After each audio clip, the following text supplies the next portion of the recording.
ನಮಸ್ಕಾರ, hello everyone, welcome back to ನವನಾ ಸುದ್ದಿ. ಸೊ ನಿನ್ನೆ ತಾನೇ ನಾನು ಒಂದು ವಿಡಿಯೋ ಹಾಕಿದೆ ದಟ್ KCET 2025 ರಿಜಿಸ್ಟ್ರೇಷನ್ ಏನಿದೆ ಆದಷ್ಟು ಬೇಗ ಅಪ್ಲಿಕೇಶನ್ಸು ಓಪನ್ ಮಾಡ್ತಾರೆ ಅಂತ.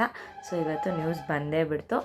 ಸೊ Jan 23 ಫೆಬ್ರವರಿ 21 ಗಂಟ ನೀವು ಈ ಮಧ್ಯ between these dates, that is Jan 23 to Feb 21 ಯಾವಾಗನ ರಿಜಿಸ್ಟರ್ ಮಾಡ್ಬೋದು. ctonline.karnataka.government.in ಡೈರೆಕ್ಟಾಗಿ KCET 2025 ಅಂತ ಹಾಕಿ ಬರುತ್ತೆ, ಹೋಗಿ ರಿಜಿಸ್ಟರ್ ಮಾಡ್ಬೋದು.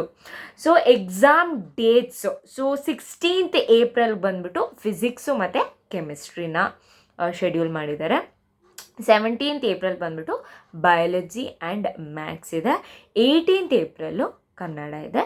ಸೊ ನೋಡಿ ಗೈಸ್, ಆಲ್ರೆಡಿ ಜಾನು ಇನ್ನೇನು ಆ್ಯಕ್ಚುಲಿ ಆಲ್ಮೋಸ್ಟ್ ಇವಾಗ 2 ವಾರ ಆಗಿದೆ, ಇನ್ನೊಂದು 2 ವಾರ ಇದೆ ಅಷ್ಟೇ. ಫೆಬ್ರವರಿ ಮಾರ್ಚ್ 2 months ಇದೆ ಅಷ್ಟೇ.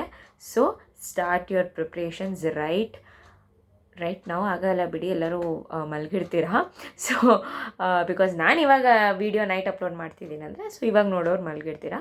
But start it very soon and ಆದಷ್ಟು ಬೇಗ ಒಂದು ಸ್ವಲ್ಪ KCETದು ಇನ್ನೂ ಜಾಸ್ತಿ ವೀಡಿಯೋಸ್ ಹಾಕ್ತಾ ಇರ್ತೀನಿ, so that it will be useful. Because ನನ್ನ ಎಕ್ಸ್ಪೀರಿಯನ್ಸಸ್ಸಿಂದ ನಿಮಗೆ ಶೇರ್ ಮಾಡಿದ್ರೆ I hope it will be useful. So ಬೇಗ ಹೋಗಿ ರಿಜಿಸ್ಟರ್ ಕೂಡ ಮಾಡ್ಕೊಳ್ಳಿ. ಅಂದರೆ ಲೈಕ್ ಸ್ಟಾರ್ಟ್ ಆಗಿಬಿಟ್ಮೇಲೆ 23rd ಏನು ಸ್ಟಾರ್ಟ್ ಆಗುತ್ತೆ, ಸೊ ಮಾಡ್ಕೊಳ್ಳಿ. ಆಮೇಲೆ ಮಾಡೋಣ ಅಂದ್ಕೊಂಡು ಅಷ್ಟು ಲೇಸಿನೆಸ್ ತೋರಿಸ್ಬೇಡಿ. ಸೊ ಬಿ ಆ್ಯಕ್ಟಿವ್ ಆ್ಯಂಡ್ ಬೇಗ ರಿಜಿಸ್ಟರ್ ಮಾಡಿಕೊಂಡು ಸ್ಟಾರ್ಟ್ ಯುವರ್ ರಿಜಿಸ್ಟರ್ ಮಾಡಿಬಿಟ್ಮೇಲೆ ಪ್ರಿಪ್ರೇಷನ್ ಸ್ಟಾರ್ಟ್ ಮಾಡೋದೆಲ್ಲ ಏನು ಬೇಕಾಗಿಲ್ಲ. ಪ್ರಿಪ್ರೇಷನ್ ಮಾಡ್ಕೊತಾ ಇರಿ, ರಿಜಿಸ್ಟರ್ ಆಗೋದು ಅದು ಪಾಡೋದು ಆಮೇಲೆ ಮಾಡ್ಕೊಳ್ಳಿ. Okay, anyways that's all guys, bye, good night.